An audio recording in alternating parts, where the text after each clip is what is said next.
Rachel Reeves really has now become... She's like an alcoholic addicted to taxpayers' money, and she needs to wean herself off. She needs to cut spending, but instead she's just getting more and more and more money from the taxpayer, and we need to say, stop. It's been another horror show week for the Chancellor, but is it not getting to the point now where you're starting to just feel sorry for her? No. I mean, I will say, no, Okay. I tell you who I feel sorry for. All of us in the country who are going to have to pick up the tab for a woman who's woefully inadequate for the job. 2 had been mistakenly released again. One of them has now handed themselves in. Great. 1 is still at large. This was a shocking display from him. When I looked at his performance, I always knew he was a buffoon. But actually, it was about the vanity of the man. And so why has Starmer gone to Brazil? Because he doesn't need to go to Brazil for COP30. Most of the leaders aren't at COP30. Worse still, it starts on Monday.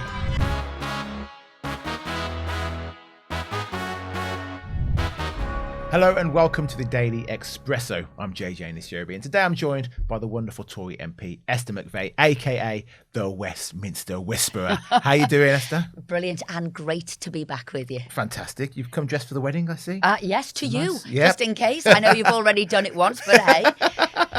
Well, let's get stuck in. Yeah. What's got people talking in SW1 the last few days? It's been a shameful week of buffoonery, bombast, breaking manifesto promises, and bunker mentality. Really? So a lot of the blame game been going around. It certainly has, and that's what Rachel Reeves has been doing, as we know, when she called that strange meeting 8 o'clock on Tuesday morning. But Rachel Reeves really has now become... She's like an alcoholic addicted to taxpayers' money, and she needs to wean herself off. She needs to cut spending, but instead she's just getting more and more and more money from the taxpayer, and we need to say stop. And also we had Calamity Lammy as he stood in for Keir Starmer at PMQs. What a disaster that turned out to be. Yeah. And Starmer has fled the country once again, and he's gone to COP30, not that he needed to be. So all in all, the week has been about Labour dodging scrutiny, not being answerable to the public, treating the public like fools, and they've gone into a bunker. It's been another horror show week for the Chancellor, but is it not getting to the point now where you're starting to just feel sorry for her? No. I mean, I will say, no, Okay. I tell you who I feel sorry for. All of us in the country who are going to have to pick up the tab for a woman who's woefully inadequate for the job, and we're now paying for all of her mistakes. So we all know that debt's up, borrowing's up, unemployment's up, inflation's up, growth is flatlining. She's responsible for this. She needs to take some responsibility for all of that. But let's dig a little bit deeper into that meeting. 8 o'clock. Tuesday morning. Now, supposedly, and all the journalists have run with the story that it was to soften the public up, to let the world know, the financial world know that she was going to definitely break the manifesto promises, and she's going to come back and raise income tax. Always a disaster. You saw what happened to the Lib Dems in 2015. Break a manifesto pledge and you are toast, as they were. But I'll tell you what I believe the real reason was. Go on. So 8 o'clock, a very strange time. And first of all, the money markets were nearly spooked, because if she had have done it before 8 a.m., before they opened, they thought it was going to be disastrous. So that's why she spooked it, even going at 8 a.m. But the reality was, on Tuesday, she had questions in the House starting at 11:30, and she did not want to answer anything on, and we remember it was only a couple of days ago, she had her renting scandal, renting a house out without getting the licence, and they were trying to close this down altogether. Right. I've even been told by journalists who went to this, and we'll call it a fake conference, right, who went there, that they couldn't really ask any questions about it. One was allowed. The paper that broke the story wasn't allowed to ask questions about it. And the ones who did, they closed the question about her rental scandal down straight away, determined to go back on to talk about this non-conference. And remember what a nonsense it is. You can't talk about a budget before a budget. She couldn't answer any questions about it. So basically all she said, which we all know, is It won't be shouldered. She always said the payment would be, borne by those with the broadest shoulders. Well, not anymore. Now we're all going to pay, right? So she closes down any questions on her sort of house rental scandals, and then she comes into the House of Commons at 11:30, to which she sat and was determined not to answer any questions whatsoever. She answered one which was a closed question only about Congleton. So I thought, well, I'm going to get in and I'm going to ask a question about HMRC, because she said it was inadvertently didn't pay. It was an error. She's in charge of HMRC. Mm-hmm. You can't give that excuse. They come after you with a fine. They come after you for interest payments. You have to pay up. So here is the woman in charge of this HMRC, top of the Treasury, and she is not abiding by the rules she sets. So I stood up and asked this question, to which there was silence on the floor, people shouting, come and answer. She didn't answer. She sent one of her minions up to say, this has nothing to do with HMRC, which again is wrong. Because if it hadn't have been, the speaker would have closed me down, as would the clerks in the room would have closed me down. So this is what it's about, not answering any questions. And they've closed it down very successfully, don't you think? Has anybody asked about this? No. Has anybody asked about her breaking the criminal law? No. And so that's where she is. And then, like I said, she threw out a couple of strange things. Anybody under 46k was a working person. Strange that, which says to me there's going to be an additional line put into the tax. You've got sort of a basic tax, you've got higher threshold and additional payments. I think she's going to sting everybody who's on 46k or more. It's been a tough week for her, but she looks like a broken woman. Well, she is. We can see now that she's completely out of her depth. And she doesn't know which way to turn. She doesn't know what to do. She's being held in place because nobody would want to ruin their reputation on what she's done. So Starmer won't let anybody really take that job until at least after the budget. He'll probably now wait, because they're going to have a disastrous local elections, until after that. But Reeves and Starmer, they are a group, they are a clique, and they're like that. Well, what are the other Labour MPs saying about this? Now, that's interesting, that, because I was having a drink with a couple of them last night, and they said they call her now the spreadsheet Chancellor, because she doesn't have any principles, she doesn't have a vision, she just knows she's got to get this amount of money in, and she's desperately trying to get it from everywhere, anywhere and everywhere.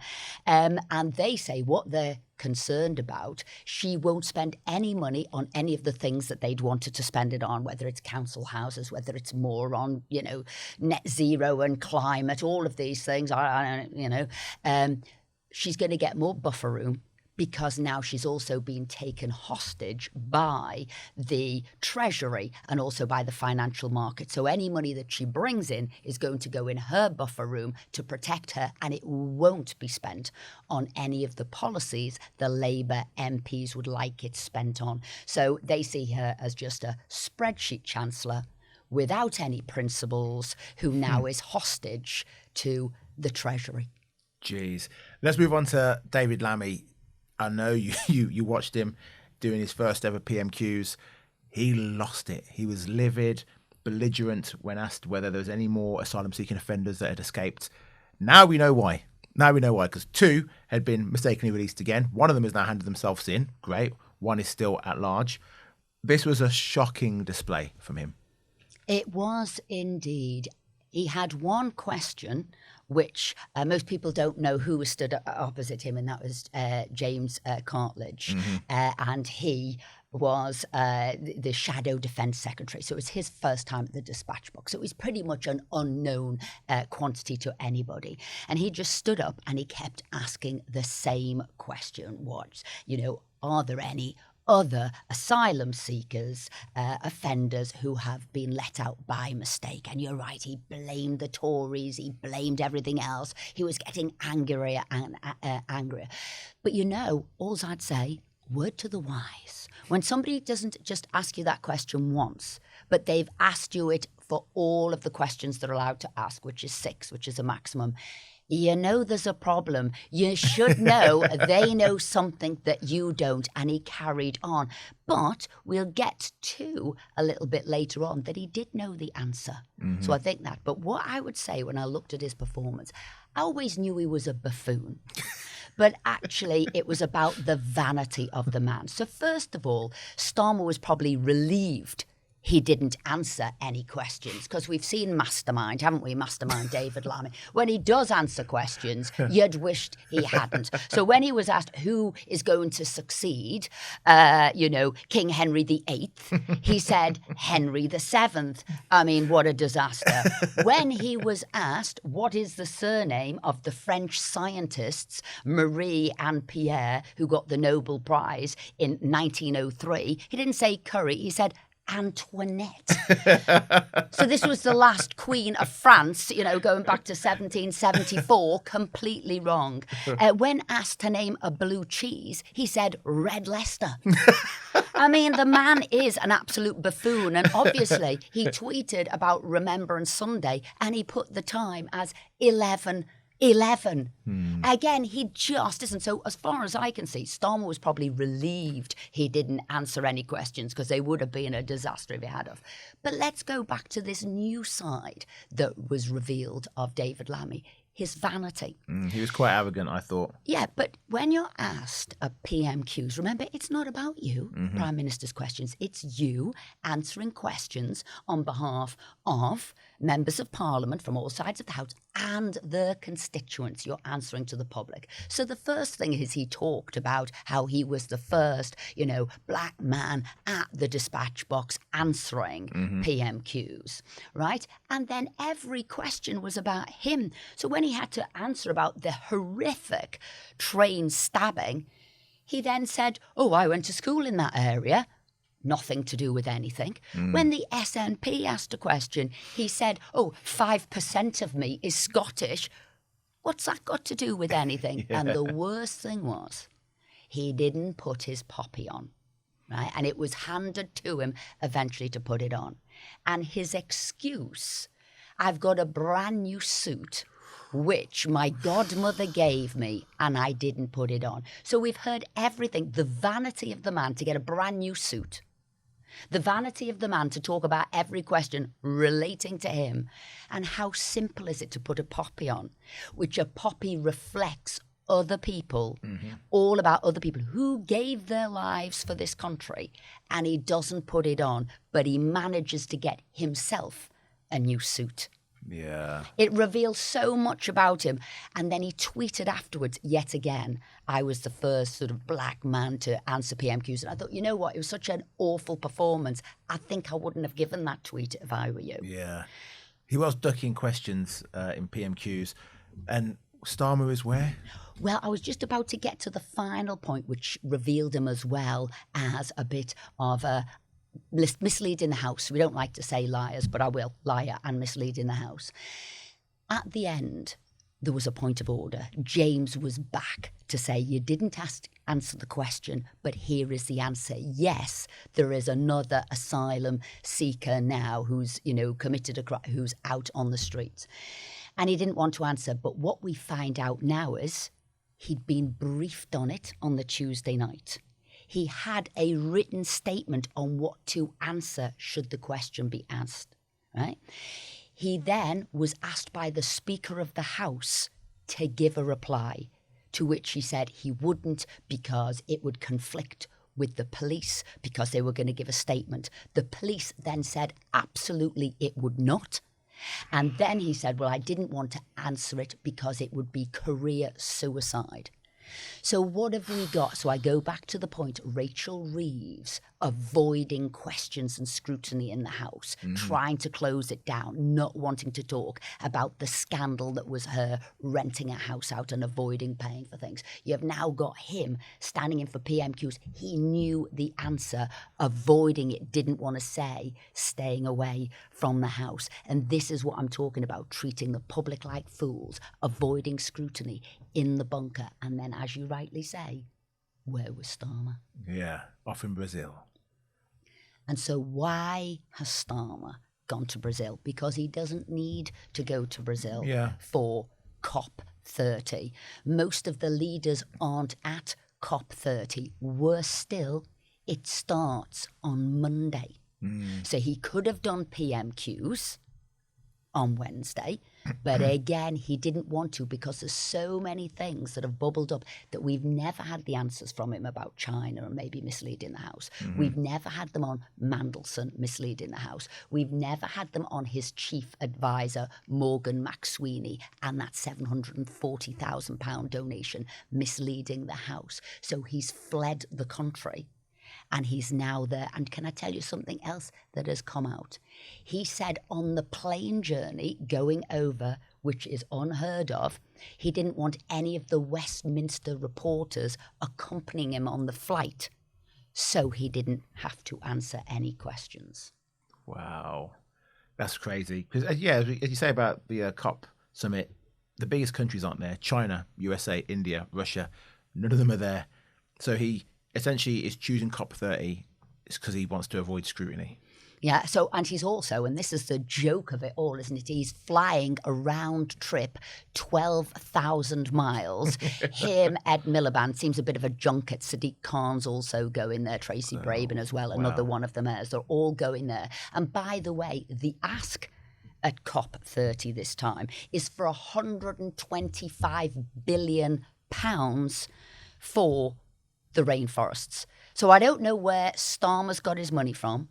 Again, like every good socialist, spending everybody else's money, which they don't have, or promising to do it, and that's where he is. So they're in, a plane. They've got their own private jets. They haven't done it by Zoom. They haven't sort of just linked in. That's what they've done. And again, what are his MPs saying? And his MPs are saying, you haven't done anything about climate. You're not doing anything about the environment. They're looking at the Greens, Zach Palensky shooting up in the polls, 16, 17%, and therefore they're going out basically on a virtue signalling. And I'm going to call it a holiday. I'm going to call it a junket. I'm going to call it at the expense of the British public. And that's what they're doing. Hilariously, their leader of the Green Party has also come out and said, this is a disgrace, it is a sham, you're greenwashing, you're not doing anything, you're just pretending to do it. So I think that is where sort of it's at. And to make matters worse, where is the Grand Prix? The Grand Prix, which is all about gas-guzzling cars, it's all about adrenaline junkies. It's going to be in Brazil at the same time as these idiots are there for this COP30 sort of ducking any kind of scrutiny junket. Flipping heck. Esther, I'm exhausted. I am absolutely exhausted. You must be drained, my Westminster Whisperer. You must be drained by all of this. The weeks are getting quicker. The things that are happening is gathering at quite a pace. People can't even believe that the Rachel Reeves rental scam was only when I was on the show last week.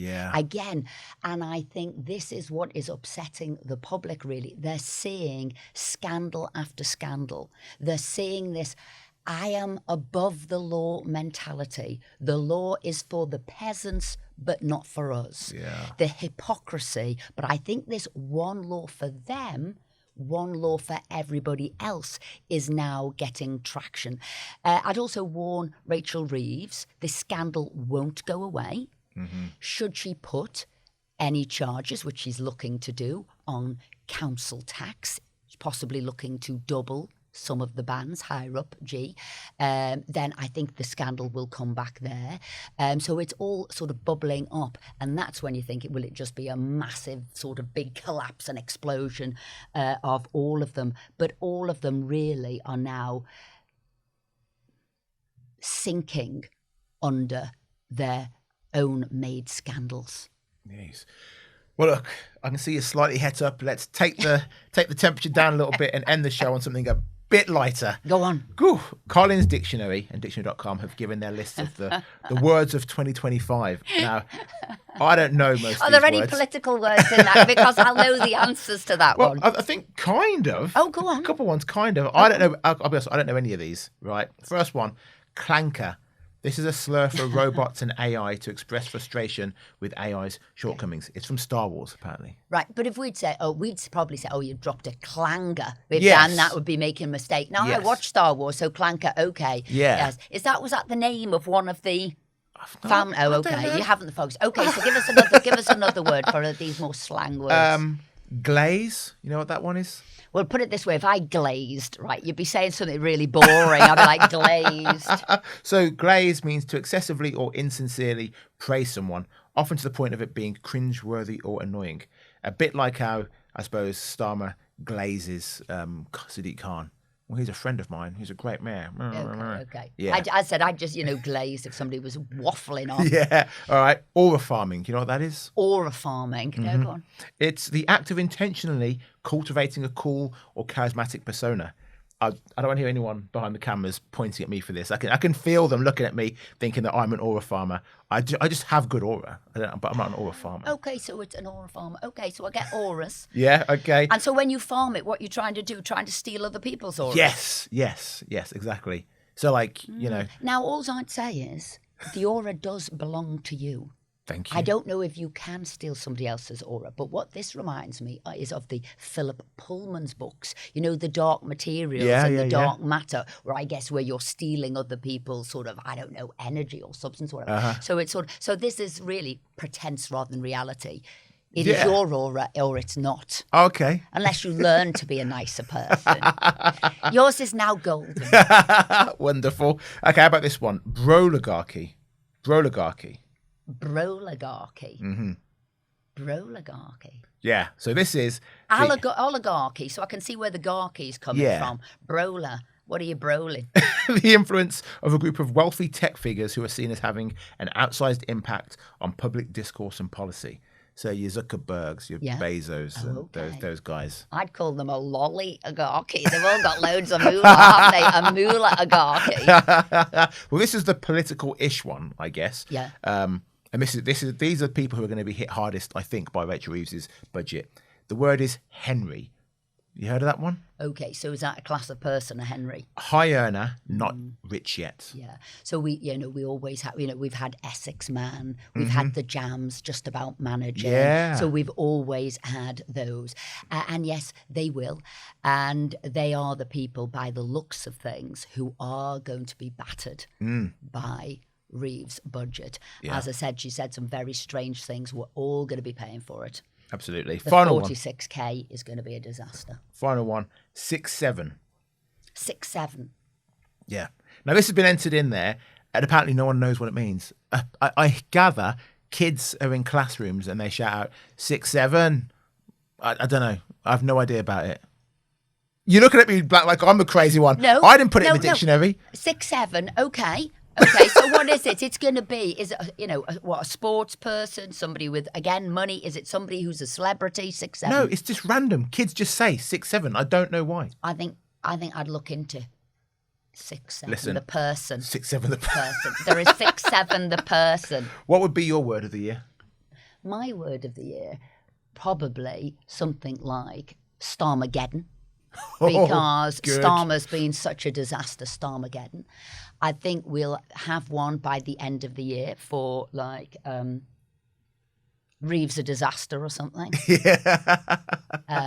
Yeah. So those are Starmageddon. Okay, that's pretty good. Well done. Well, Westminster Whisperer, Esther McVey, thank you so much for joining us once again. I'll be back. Yes, with more gossip. Fantastic. That is all for this episode of the Daily Expresso. But join us tomorrow, where I'm joined by Sam Listad, Deputy Editor of the Daily Express. We're going to go through all your questions. We're going to go through your comments. And we're going to talk about the biggest stories of the week and what you think about them. Bye-bye for now.